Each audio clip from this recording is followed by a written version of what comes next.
Record. कर लो सांसें अपनी,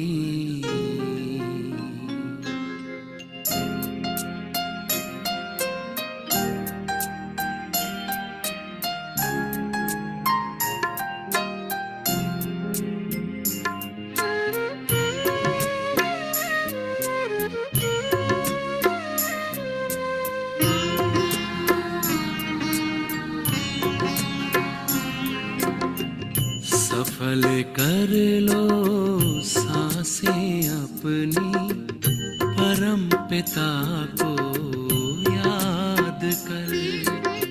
सफल कर लो सांसें अपनी, परम पिता को याद कर। व्यर्थ न जाए जीवन अपना, व्यर्थ न जाए जीवन अपना, पल पल को आबाद कर। सफल कर लो सांसें अपनी, परम पिता को याद कर।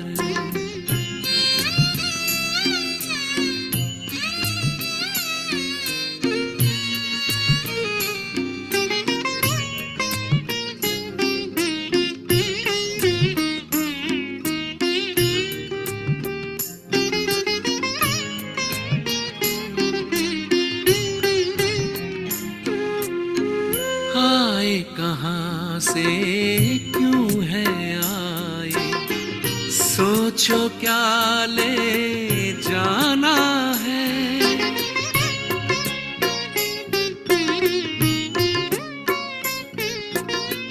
आए कहाँ से क्यों है आए, सोचो क्या ले जाना है। जैसी करनी वैसी भरनी, कभी नहीं भुलाना है। शुभ संकल्पों की,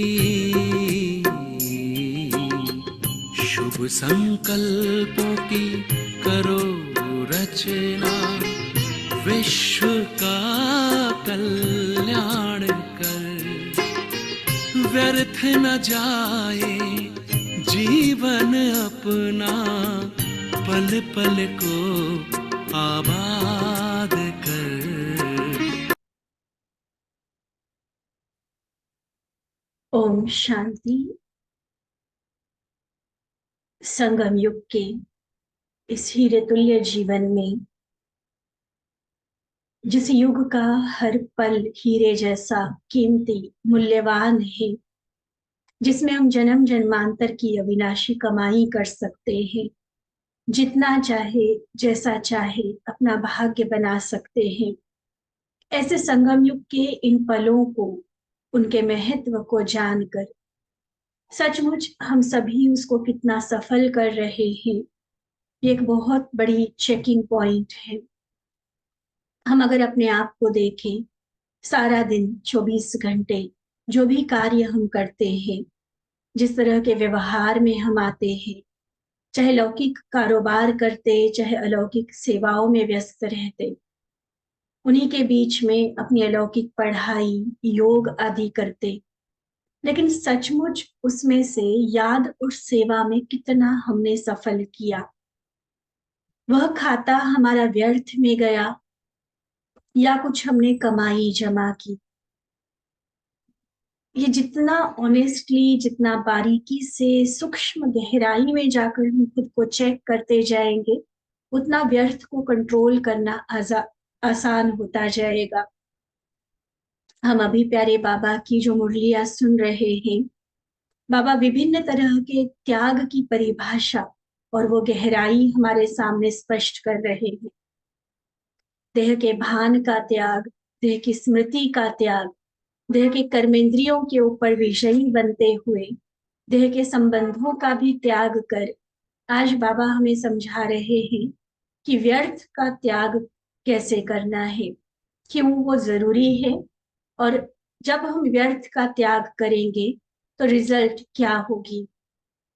आज की मुरली भी अच्छी गहरी रियलाइजेशन वाली है, इसलिए ध्यान से हम एकाग्रता से अपने आप को बाबा के सामने उपस्थित देखते हुए अच्छे से सुनेंगे, नोट्स भी लेंगे और बाद में उसका रिवीजन करते हुए अवश्य बाबा जो हमसे चाहते हैं वैसा स्वरूप हम बनकर दिखाएंगे।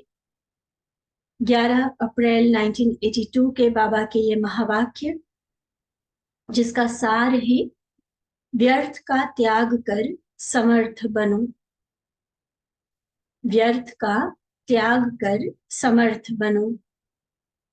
तो सर्व समर्थ शिव बाबा बोले, आज बाप दादा अपने सर्व विकर्माजी अर्थात विकर्म सन्यासी आत्माओं को देख रहे हैं। ब्राह्मण आत्मा बनना अर्थात श्रेष्ठ कर्म करना और विकर्म का संन्यास करना। कितनी सुंदर परिभाषा, डेफिनेशन ब्राह्मण जीवन की बाबा ने बताई। ब्राह्मण किसको कहा जाएगा, सुना हम सब ने ध्यान से। ब्राह्मण बनना अर्थात श्रेष्ठ कर्म करना और विकर्म का संन्यास करना, क्योंकि ब्राह्मण का मतलब होता है ज्ञान, और ज्ञान में कर्म गति का ज्ञान सबसे मुख्य है।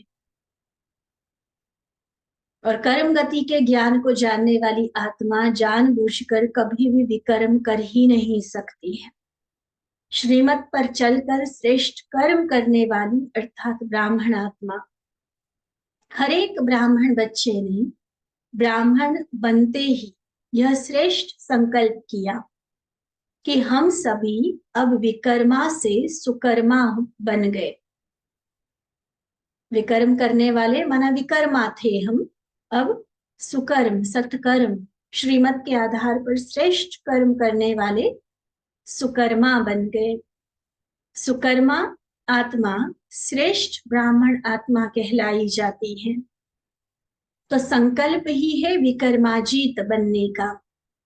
यही लक्ष्य पहले पहले सभी ने धारण किया ना, ऐसे ही है ना, बाबा बता भी रहे हैं और फिर पक्का भी करा रहे हैं। यही लक्ष्य है ना सबका, या ब्राह्मण बनकर भी गलतियों को दोहराते रहना है। जैसे कलयुगी शूद्र आत्माएं जिस तरह के पाप विकर्म अपराध करती हैं, व्यर्थ के खाते में अपना जीवन गवाती है, ऐसे हमें तो नहीं बनना है, नहीं तो हम ब्राह्मण क्यों बनते। ब्राह्मण का मतलब ही है सुकर्मी आत्मा।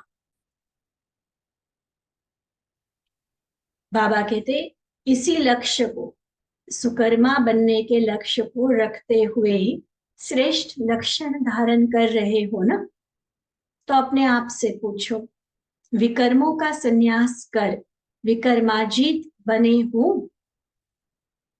ऐसा तो नहीं हो सकता ना कि हम एक तरफ श्रीमत पर कहे कि हम श्रेष्ठ कर्म कर रहे हैं और दूसरी तरफ साथ साथ विकर्मों का खाता भी चलता रहे। इसको ब्राह्मण आत्मा नहीं कहा जाए। इसलिए चेकिंग करवा रहे हैं बाबा कि देखो विकर्मों का संन्यास कितनी हद तक, किस लेवल तक हमने किया।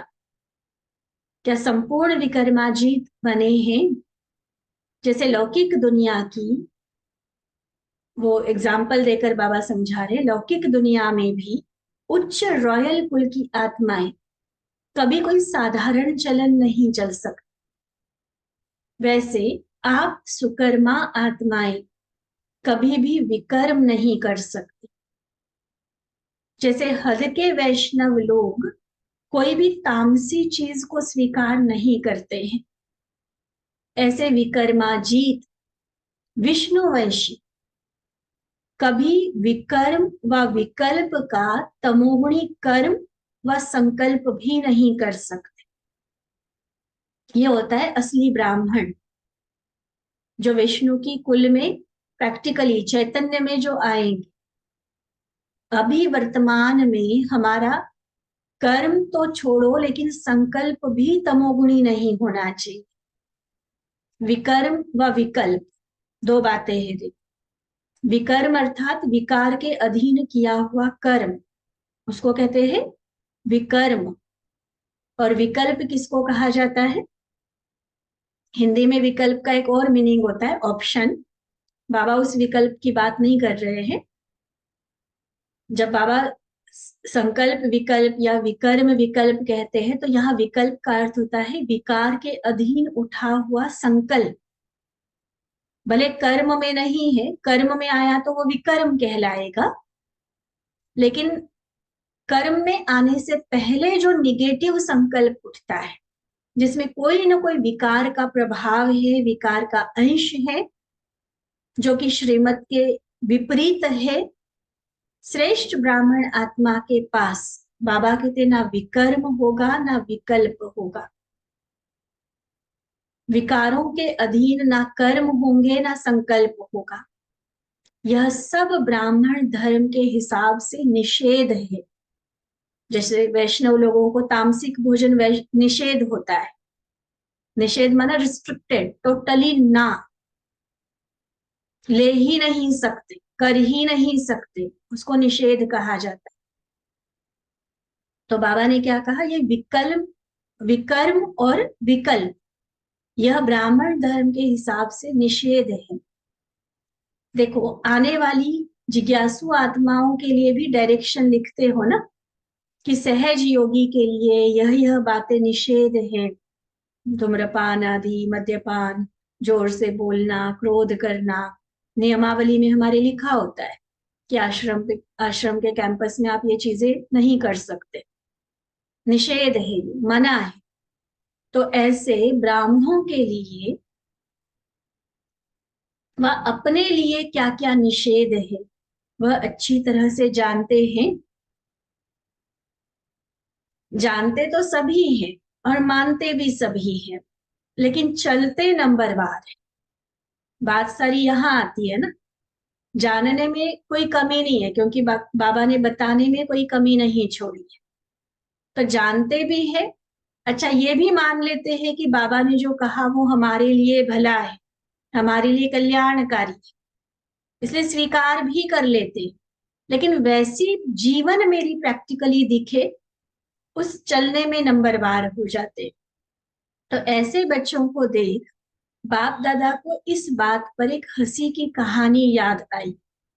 हम सब ने सुनी है वो कहानी, आप लोग सुनाते रहते हो, मानते भी है, कहते भी हैं, लेकिन कहते हुए भी करते रहते हैं। इस पर दूसरों को तोते की कहानी सुनाते हो ना, कह भी रहा है और फिर कर भी रहा है। कौन सी कहानी? एक घर में एक व्यक्ति ने तोता पाला हुआ था। कहते हैं कि उस तोते को ना एक बड़ी गंदी सी आदत पड़ गई कि घर में जो नलका बना हुआ था वो बार बार उस पे जाके बैठता था। उस तोते का नाम था गंगारा। अब मालिक बार बार ये आदत से परेशान हो रहा था कि तोता जो है वो नलके पर बार बार क्यों बैठता है। तो उसने क्या किया, तोते को अपने पास लेके बैठ गया और उसको पक्का कराया, गंगाराम नलके पर नहीं बैठना, गंगाराम नलके पर नहीं बैठना। उसको बार बार पक्का कराया। अब अगली बार जब उसने देखा तो क्या हुआ था, वो तोता गंगाराम नलके पर बैठकर बोल रहा है कि गंगाराम नलके पर मत बैठना। बैठा नलके पर है और बात रिपीट कर रहा है मालिक की कही हुई कि गंगाराम नलके पर मत बैठना। अब ये बात जो मालिक ने उसको पक्की कराई, या बोलने के लिए पक्की कराई थी, या प्रैक्टिकली नलके पर नहीं बैठने की शिक्षा उसको दी जा रही थी? क्या हुआ था? है ना हंसी की कहानी। तभी बाबा कहते कि अब तोते पर तो हम हंस रहे हैं, लेकिन हम प्रैक्टिकली क्या करते हैं? बाबा ने कितनी सारी श्रेष्ठ कर्मों की गुह्य गति हमारे सामने रखी, कैसे कैसे विकर्म बनते हैं, कैसे हम श्रेष्ठ कर्म कर सकते हैं, हर बात की समझ बाबा ने हमें दी। और उसके बाद भी हम क्या करते हैं, उस समझ को हमने समझ भी लिया, औरों को भी सुनाते रहते हैं, ऐसे करो ऐसे नहीं करो, ये करने से आपकी उन्नति होगी, ये करने से पतन हो सकता है, इन चीजों से सावधान रहना, इसकी प्रैक्टिस ज्यादा करना।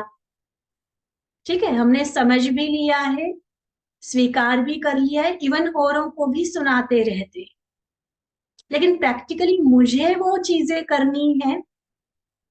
जैसे उस तोते को नलके पर नहीं बैठना था, लेकिन वो बैठ रहा था। तो ऐसे क्रोध नहीं करना है, हम दूसरों को बता रहे, लेकिन मैं क्रोध कर रही हूँ। अहंकार में नहीं आना है, हम दूसरों को बता रहे मैं अहंकार में डूबी पड़ी हूँ। ये हमारा हाल उस तोते जैसा हो जाता है। इसलिए बाबा इस कहानी को आज याद कर रहे हैं कि कह भी रहा है और कर भी रहा है। वो तो नलके पर नहीं बैठो बोल रहा था, हम कहते क्रोध नहीं करो, नाम रूप में नहीं फंसो, किसी के मोह में नहीं आओ, या अन्य कई ऐसी मोटी बातें भी है और सूक्ष्म गहरी बातें भी। जानते हैं, समझते हैं, औरों को बताते हैं, लेकिन फिर खुद भी करते रहते हैं। जो चीजें नहीं करनी थी वो खुद करते रहते हैं, औरों को मना करेंगे, निषेध है आपके लिए। तो मेरे लिए क्या क्या निषेध है? मैं एक श्रेष्ठ ब्राह्मण कुल वाली आत्मा, विष्णुवंशी आत्मा, मेरे लिए बाबा ने क्या क्या निषेध बताया हुआ है। डूज एंड डोंट्स होते हैं ना, डूज माना ये करना है, डोंट्स माना ये नहीं करना है। तो क्या क्या रिस्ट्रिक्शंस, क्या क्या निषेध बाबा ने मुझे बताया हुआ है? क्या सच में मैं उन चीजों से मुक्त हूं? जैसे आज बाबा ने विकल्प और विकर्म की बात कही, ब्राह्मण आत्माओं के लिए क्या यह श्रेष्ठ लगता है? क्योंकि ब्राह्मण अर्थात श्रेष्ठ। तो श्रेष्ठ क्या है? किसको कहेंगे श्रेष्ठ? साधारण कर्म या सुकर्म? श्रेष्ठ किसको कहेंगे? जब ब्राह्मण साधारण कर्म भी नहीं कर सकते तो विकर्म की तो बात ही नहीं है। विकर्माजीत अर्थात विकर्म और विकल्प के त्यागी।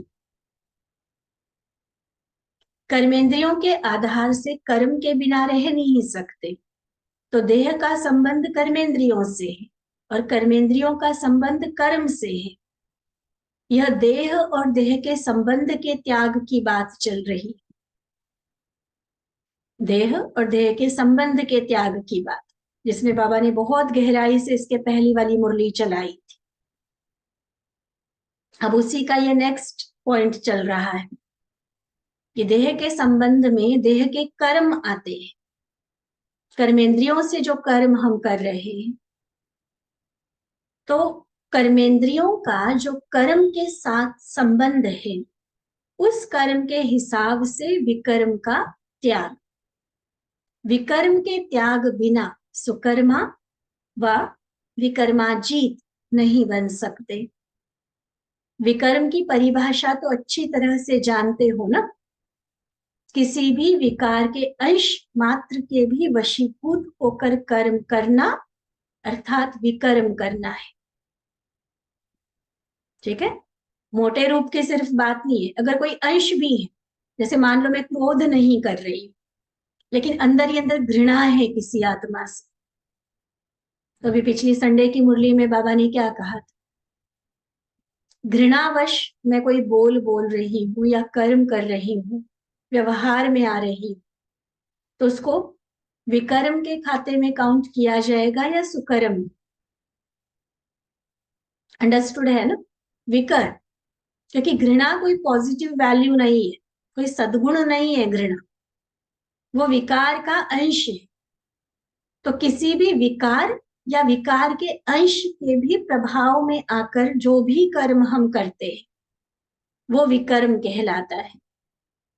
विकारों के सूक्ष्म स्वरूप, रॉयल स्वरूप दोनों को अच्छी तरह से जानते हो, और इसके ऊपर बाबा ने पहले भी सुना दिया है कि ब्राह्मणों के रॉयल रूप के विकार का स्वरूप क्या है। अगर रॉयल रूप में विकार है, वह सूक्ष्म अंश मात्र है, तो ऐसी आत्मा सदा सुकर्मा बन नहीं सकती। बाबा कहते अमृत वेले से लेकर हर कर्म में चेक कर कि सुकर्म किया, व्यर्थ कर्म किया या कोई विकर्म भी किया। देखो, एक ब्राह्मण होने के नाते बाबा हमें सिर्फ और सिर्फ श्रेष्ठ कर्म वाले सुकर्मा देखना चाहते, साधारण भी नहीं। व्यर्थ उसके और नीचे है और विकर्म तो टोटली नीचे का स्तर है, जो कि एक्चुअली शूद्रों की लाइफ है, ब्राह्मणों की नहीं। तो इसलिए चेक करवा रहे हैं बाबा कि सारे दिन में क्या किया हमने। देख, सुकर्म कितने किए, व्यर्थ कर्म कितना हुआ, और कहीं जाने अनजाने में हमसे कोई विकर्म तो नहीं हुआ। सुकर्म अर्थात श्रीमत के आधार पर कर्म करना। श्रीमत के आधार पर किया हुआ कर्म स्वतः ही सुकर्म के खाते में जमा होता है। तो सुकर्म और विकर्म को चेक करने की विधि यह सहज है। इस विधि के प्रमाण सदा चेक करते चलो। अमृत वेले के उठने के कर्म से लेकर हर कर्म की विधि बाबा ने बताई है ना, हर कर्म के लिए श्रीमत दी हुई है। तो अमृत वेले उठने के कर्म से लेकर रात के सोने तक हर कर्म के लिए श्रीमत मिली हुई है। उठना कैसे, बैठना कैसे, सब बताया हुआ है ना। अगर वैसे नहीं उठते तो अमृत वेले से श्रेष्ठ कर्म की श्रेष्ठ प्रारब्ध बना नहीं सकते, अर्थात व्यर्थ और विकर्म के त्यागी नहीं बन सकते। तो इस संबंध का भी त्याग, पहले देह के संबंध माना बाबा ने, जो अन्य आत्माओं के साथ, देहधारियों के साथ संबंध होता है उसको क्लियर किया था, जिसमें घृणा और लगाव की बात बाबा ने समझाई थी हम सभी को। लेकिन अब बाबा देह के संबंध में कर्मों की बात समझा कि देह के संबंध में कर्मेंद्रिया, कर्मेंद्रियों के संबंध से कर्म, तो कर्म जो हम कर रहे हैं उसमें विकर्म का कंप्लीट त्याग, व्यर्थ का भी त्याग करना पड़े। कई समझते हैं हमने कोई विकर्म तो किया नहीं, कोई भूल तो की नहीं, कोई ऐसा बोल तो बोला नहीं, लेकिन व्यर्थ बोल समर्थ बनने नहीं देंगे। जैसे मान लो विकर्म क्या होता है या निगेटिव बोल क्या होता है, जैसे हमने किसी को निंदा कर दी, किसी को गाली दी, किसी का अपमान किया, तो वो तो टोटली निगेटिव है। ठीक है, हमारा अटेंशन उस बात पे तो रहता है कि मैंने अपने बोल के द्वारा किसी को दुख नहीं देना। लेकिन अगर हम बिना मतलब हंसी मजाक की बातें कर रहे हैं, इधर उधर के संसार समाचार एक दूसरे के साथ शेयर कर रहे हैं, तो भी तो बोल की एनर्जी व्यर्थ जा रही है ना। और आज बाबा उस बात के लिए भी निषेध कह रहे हैं। ब्राह्मण आत्मा निगेटिव बोल तो क्या, व्यर्थ बोल भी नहीं बोल सकते। ऐसे ही कर्म में कि किसी को हमने दुख नहीं दिया, कोई मारपीट नहीं किया, कोई बेईमानी का काम नहीं किया, ये तो ठीक है, विकर्म नहीं किया। लेकिन सारा दिन जो हमने जितने कर्म किए वो क्या सच में सही खाते में गए, श्रीमत के आधार पर किए? ऐसे ही बैठे हैं, ऐसे ही बातें कर रहे हैं, बिना मतलब के स्थानों पर जा रहे हैं, बिना मतलब के काम किए जा रहे हैं, जिसका ना तो सेवा में काउंट होना है, ना आपके लौकिक कारोबार में किसी चीज का फायदा होना है, वो कर्म कर रहे हैं। जैसे कई सारे ऐसे गेम्स होते हैं वो खेलते हैं, चलो शारीरिक रूप से अगर एक्सरसाइज हो रही है, फायदा मिल रहा है तो एक बात है, लेकिन जैसे ये ताश आदि खेलते हैं भाई, देखो बैठे हुए, क्या कहेंगे उस कर्म को? ठीक है, कोई विकर्म का खाता नहीं बन रहा है, आप उसकी वजह से किसी को दुख नहीं दे रहे, लेकिन वो कर्म कौन से खाते में गए? हम नाम उसको मनोरंजन दे देते, लेकिन गया तो व्यर्थ के खाते में ना। ना मेरी कमाई हुई, ना मेरी वजह से किसी को सुख मिला, ना किसी और को हम कमाई करा सके। तो ये क्या हुआ? व्यर्थ कर्म हुआ। ऐसे ही व्यर्थ संकल्प। तो निगेटिव पर, विकर्म विकल्प पर तो बच्चे फिर भी अटेंशन रखते हैं। फिर भी इसलिए कहा जा रहा है क्योंकि अभी भी जाने अनजाने में होता है, तभी बाबा सावधान कर रहे हैं ना। चलो फिर भी कंपेयर किया जाए तो निगेटिव व्यर्थ, निगेटिव जो है विकर्म के खाते में जिसको कहा जाए वो कम है। लेकिन अब बाबा क्या चाह रहे हैं कि व्यर्थ भी नहीं होना चाहिए। कई समझते कोई विकर्म नहीं किया, भूल नहीं की, ऐसा कोई बोल नहीं बोला, लेकिन व्यर्थ बोल भी समर्थ नहीं बनने देंगे, अर्थात श्रेष्ठ भाग्यवान नहीं बनने देंगे। अगर विकर्म नहीं किया लेकिन व्यर्थ कर्म भी किया तो वर्तमान और भविष्य के लिए कुछ जमा तो नहीं हुआ ना। श्रेष्ठ कर्म करने से वर्तमान में भी श्रेष्ठ कर्म का प्रत्यक्ष फल, खुशी और शक्ति की अनुभूति होगी। अगर श्रीमत के आधार पर मेरा कर्म है तो क्या कमाई, क्या प्राप्ति होगी? भविष्य के लिए तो वो जमा होगा ही होगा, क्योंकि श्रेष्ठ कर्म का बीज बोया जा रहा है, तो बहुत सुंदर फल भविष्य के लिए हमें देगा ही देगा। लेकिन वर्तमान में भी हम खाली नहीं रहे। अभी भी देखो, ये हम सबका अनुभव है कि जब भी हम कोई अच्छा कार्य करते हैं, सेवा में हम किसी तरह का अपना योगदान देते हैं, तो कितनी खुशी अनुभव होती है। और अपने आप ऐसे लगता है कि बाबा की शक्ति हमारे द्वारा काम कर रही, तो शक्ति का एहसास भी बढ़ता है। स्वयं प्रति भी प्रत्यक्ष फल मिलता है और दूसरे भी ऐसे श्रेष्ठ कर्म आत्माओं को देख पुरुषार्थ के उमंग उत्साह में आते हैं कि हम भी ऐसे बन सकते हैं। तो अपने प्रति प्रत्यक्ष फल और दूसरों की सेवा, ये श्रेष्ठ कर्म का रिजल्ट बाबा बता रहे। खुद को प्रत्यक्ष फल भी मिलेगा, भविष्य का भी जमा होगा, प्लस दूसरों की सेवा भी उसमें समाई हुई होगी, तो डबल जमा हो गया ना। और वर्तमान के हिसाब से भविष्य तो जमा हो ही जाता है। वर्तमान में प्रत्यक्ष फल मिला, वर्तमान में दूसरों की सेवा हुई, और भविष्य के लिए ऑटोमेटिकली वो फल जमा हो गया। इस हिसाब से देखो कि अगर व्यर्थ और साधारण कर्म किया तो कितना नुकसान हुआ। करोड़ों की, लाखों की कमाई इन 5 मिनट में होनी थी, लेकिन वो 5 मिनट मैंने कहीं और लगा दी और वो कमाई की डील मेरी मिस हो गई, तो नुकसान तो हुआ ना। तो ऐसे कभी नहीं सोचो कि साधारण कर्म किया, ये तो होता ही है। श्रेष्ठ आत्मा का हर कर्म श्रेष्ठ, श्रेष्ठ आत्मा का हर कदम श्रेष्ठ, हर कर्म श्रेष्ठ, हर बोल श्रेष्ठ। तो समझा त्याग की परिभाषा क्या हुई? व्यर्थ का भी त्याग, साधारण का भी त्याग।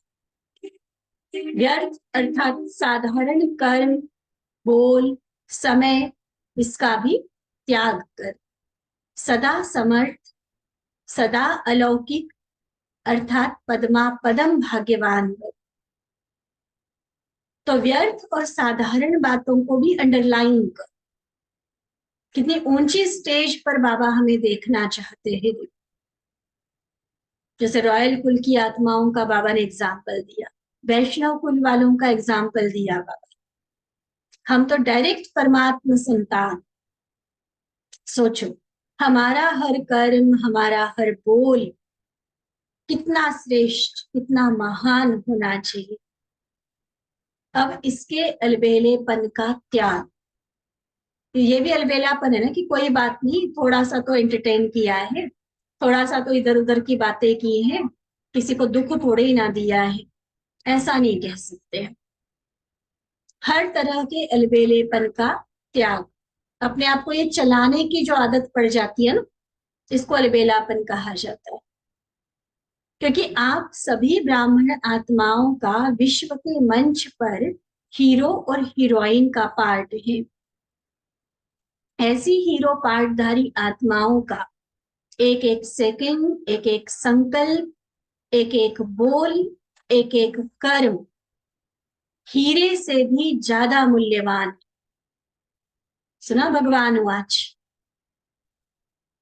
अब वैसे तो हम बाबा को अपने सामने देख ही रहे हैं, अब अच्छे से एकाग्र होकर बाबा की नजर से नजर मिला के देखो और फिर से बाबा का ये महावाक्य सुन, जिसमें बाबा का वरदान भी है और मीठी शिक्षा भी है। क्या कहा बाबा ने? आप ब्राह्मण आत्माओं का, हीरो पार्टधारी आत्माओं का एक एक सेकंड, एक एक संकल्प, एक एक बोल, एक एक कर्म हीरे से भी ज्यादा मूल्यवान है। माना अगर एक संकल्प भी व्यर्थ हुआ तो जैसे एक हीरे को गवाया, और हीरा माना देखो कितना मूल्यवान। अगर कीमती से कीमती हीरा किसका गिर जाए, खो जाए, तो वह सोचेगा ना कि कुछ गवाया। ऐसे एक हीरे की बात नहीं है, अनेकों हीरों की कीमत का एक सेकंड है। सुना? और प्रॉपर वैल्यू बाबा बताए, एक सिंगल हीरा भी करोड़ों का होता है, और अनेकों हीरों की जितनी हमारे एक सेकंड की वैल्यू है। तो एक सेकंड गवाया माना सोचो कितने हीरे, माना कितने करोड़ों, कितने पदम हमने गवाए। ये हिसाब रहता है बुद्धि में। देखो हम सभी जो भी, चाहे गृहस्थी चलाने वाले, चाहे सेंटर पर रहने वाले, बाबा ने सबको इकोनॉमी का पाठ अवश्य पढ़ाया है। हम फालतू खर्चा नहीं करते कहीं। अगर कोई चीज 12 रुपए की मिल रही है, हम उसको 10 में करने की तो कम से कम कोशिश करते हैं। कहीं 10 का खर्चा हो रहा है तो उसको 8 में कैसे किया जाए, समेटा जाए उस खर्चे से। ये एक नेचुरली वैसे भी होता है, घर परिवार में भी सिखाते हैं, और बाबा ने भी हम सबके अंदर ये चीज भरी है। लेकिन वो स्थूल खजानों में हम यूज करते हैं। पानी नहीं व्यर्थ करना, भोजन नहीं व्यर्थ गवाना। देखो ब्रह्मा भोजन के भी एक एक कणे को भी कितना मूल्यवान समझते। तो भोजन व्यर्थ नहीं गवाना, पानी व्यर्थ नहीं गवाना, पैसा व्यर्थ नहीं गवाना। तो स्थूल खजानों के लिए हम ध्यान रखते हैं। अब उससे भी बढ़कर हमारे सूक्ष्म खजानों के लिए बाबा समझा रहे कि मेरे संकल्प, मेरे बोल, मेरे कर्म और मेरे समय का एक एक सेकंड वो हीरो, अनेकों हीरो से भी ज्यादा मूल्यवान है। तो सोचो वहां 2 रुपए बचाने के लिए हम कितना अटेंशन रखते हैं, और यहाँ पद्मों की बात है, करोड़ों की बात है। इस हिसाब से सोचो। ऐसे नहीं कि साधारण रूप में बैठे बैठे साधारण बातें करते करते समय बिता दो, फिर क्या कहते, हमने कोई बुरी बात तो की नहीं है, ऐसे ही बातें कर रहे थे, ऐसे ही बैठे थे, बातें कर रहे थे, ऐसे ही चल रहे थे। यह ऐसे ऐसे करते भी कितना समय चला जाता है। ऐसे नहीं, लेकिन हीरे जैसे हैं। कई बार देखो हम, वैसे कई बार बात होती है, किसी को कॉल करते हैं तो नेचुरली एक आदत अनुसार पहला प्रश्न क्या होता है, कहाँ हो या क्या कर रहे हो, यही पूछते हैं ना पहले, फिर हम अपनी बात शुरू करते हैं। तो कई बार सामने से यही जवाब आता है, कुछ नहीं ऐसे ही बैठे हैं। तो ऐसे ही का मतलब क्या? फालतू बैठने वाले, फालतू टाइम गवाने के लिए हमारे पास है क्या इतना टाइम? अपना परिवर्तन कितना रहा हुआ है, विश्व परिवर्तन की कितनी बड़ी जिम्मेवारी बाबा ने दी हुई है, और हम खाली बैठे हैं, बातें मार रहे, टाइम पास कर रहे हैं। क्या ये ब्राह्मणों को शोभा देता है? देखो एक नेचुरल हम अपनी आदत बना ली खुद को बिजी करने, फालतू बैठने का तो संस्कार ही नहीं होना चाहिए। टाइम चलो ठीक है, जो जरूरी काम है, रूटीन की जो जिम्मेवारी है, उसको तो हमें टाइम देना है ना, लेकिन उसके बीच बीच में भी टाइम निकाल कर और फिर जो टाइम रहता है उसको मैं कैसे ज्यादा से ज्यादा सफल करूं, उसमें मैं कैसे ज्यादा से ज्यादा कमाई करूं, ये प्लानिंग करना जरूरी है। नहीं तो घंटों बीत जाते, दिनों दिन, महीने महीने बीत जाते हैं और हम जहां थे वहीं होते हैं। कोई उन्नति नहीं दिखती है, कोई आगे बढ़ने के आसार नहीं दिखते हैं, जहां थे वहीं ठहरी हुई अवस्था दिखती है कई आत्माओं। लौकिक में तो फिर भी वो प्रमोशन होता है, सैलरी बढ़ती है, इंक्रीमेंट होती है, तो वो पता चलता है कि प्रोग्रेस हो रही। यहाँ स्थूल रूप में तो नहीं दिखेगा, लेकिन प्रैक्टिकल क्वालिटीज में चेंज पता चलेगा, स्वभाव में वो श्रेष्ठता आती जाएगी, सेवाओं के नए नए तरीके निकालते जाएंगे, तो प्रोग्रेस दिखनी चाहिए ना। अब ये कोई और देख के हमें बताए कि इसकी प्रोग्रेस हो रही है या नहीं, क्या बाबा के ज्ञान के आधार पर खुद हम अपने आप को नहीं चेक कर सकते कि जहां थे वहीं पर हम हैं, या कुछ अपने आप को आगे भी बढ़ाया है? और ये क्लियर समझ लीजिए, वैसे भी और आज की बाबा की मुरली के अनुसार भी, कि बिना कुछ किए हम आगे बढ़ने वाले नहीं। ये ऐसे ऐसे वाला जो समय हमें गंवाने की आदत पड़ जाती है ना, कई बार गृहस्थ वालों को भी और कई बार सेंटर पर रहने वालों को, बस ड्यूटी जितना काम कर लिया, घर का काम हो गया, बस फिर बैठे। लेकिन वो बैठने के समय को हम किस में काउंट करें? बातें कर रहे हैं इधर उधर की, वो आया वो गया, इसने ये कहा, पूरे पूरे डायलॉग्स हम कई बार सुना देते हैं। रिपोर्ट सुनानी है वो भी सार रूप में सुनाई जा सकती, लेकिन उसको भी इतने विस्तार से वर्ड बाय वर्ड सुनाना, पूरा डायलॉग सुनाना, इसको तो जरूरत नहीं है ना। सारांश सुना दीजिए, समरी के रूप में, सार रूप में, जो भी मीटिंग हुई, जो भी सेवा हम करके आए, या जो भी कार्य है, जिम्मेवारी है, आगे एक दूसरे को ड्यूटीज देनी है, सार रूप में जितना रहेंगे उतना समय बचेगा, उतना बोल की एनर्जी बचेगी। और फिर उस बची हुई एनर्जी को फिर हम कहाँ यूज कर रहे हैं? ऐसा नहीं कि वहां तो बोलचाल हमने कम कर दिया और फिर बचे हुए समय को हम मोबाइल में लगे हुए हैं। ठीक है, कहेंगे निगेटिव बातें थोड़ी ना हम कुछ देखते, कोई फिल्म वगैरह थोड़ी देख रहे हैं, लेकिन लगे हुए चैट चैट में लगे हुए हैं, व्हाट्सएप पे लगे हुए हैं, रील्स देख रहे हैं, दूसरों का स्टेटस जो डला हुआ होता है उसको देखने में ही कईयों का आधा घंटा घंटा कब बीत गया पता नहीं चलता है। अरे क्या करना हमने ये चीजें देखकर?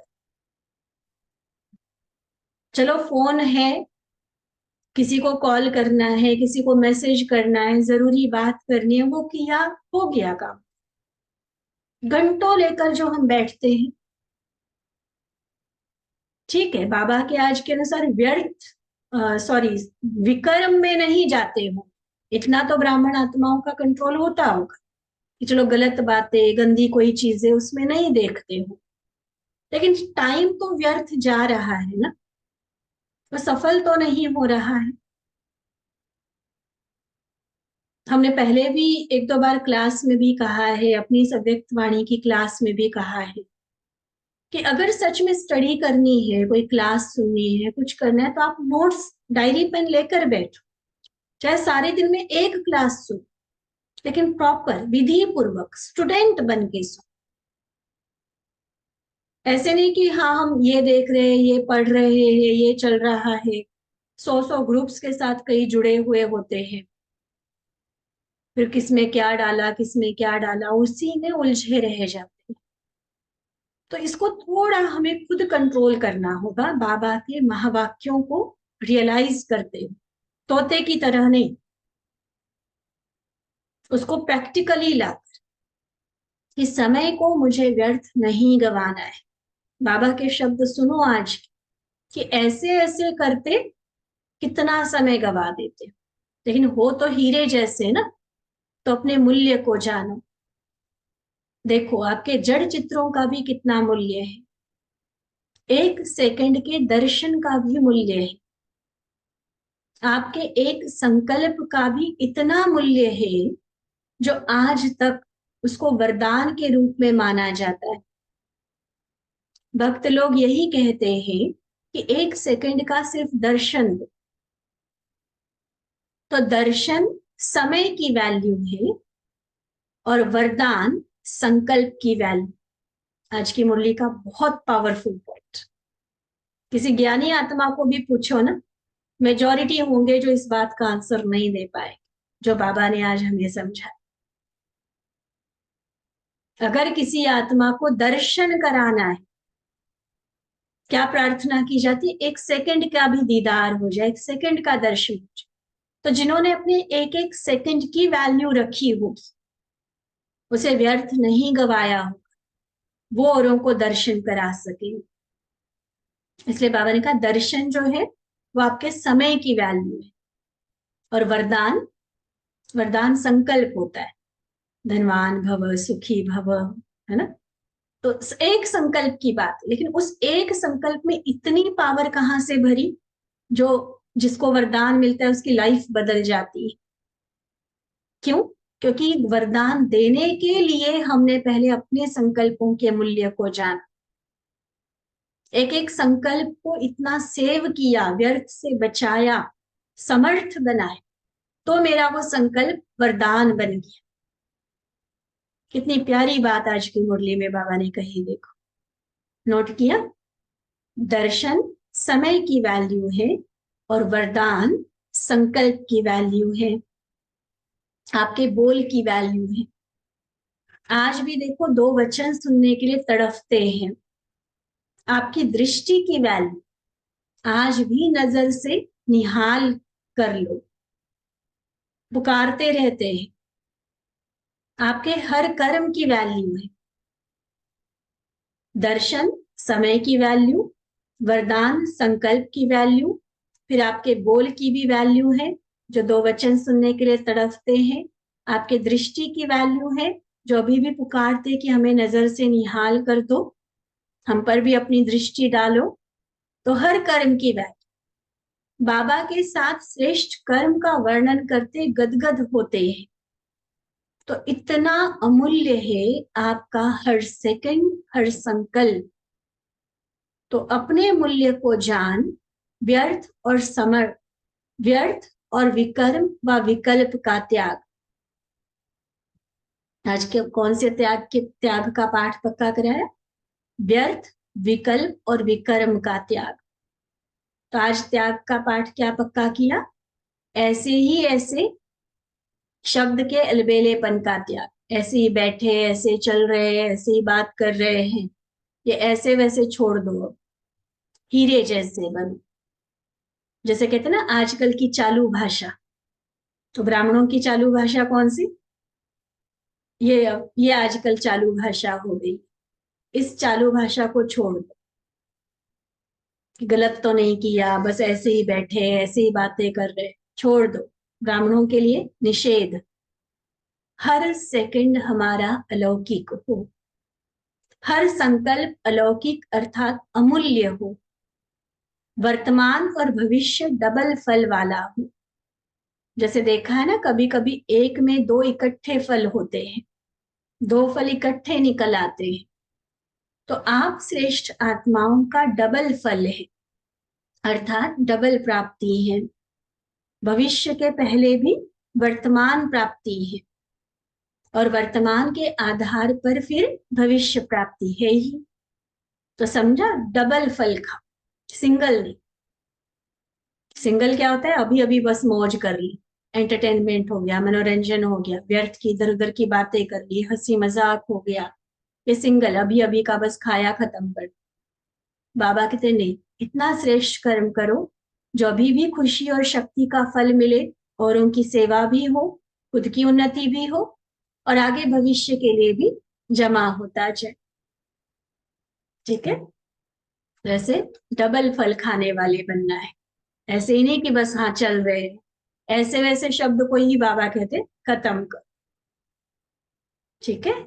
अच्छा, सदा विकर्मा जी हर सेकंड को अमूल्य बन और बनाने की सेवा में लगाने वाले ऐसे डबल हीरो, डबल फल खाने वाले, व्यर्थ और साधारण के महात्यागी, सदा बाप समान श्रेष्ठ संकल्प और कर्म करने वाले महाभाग्यवान आत्माओं को बाप दादा का याद प्यार और नमस्ते। हम रूहानी बच्चों की रूहानी बाप दादा को दिल व जान, सिक व प्रेम से नमस्ते, नमस्ते, नमस्ते जी। अच्छा, ओम शांति।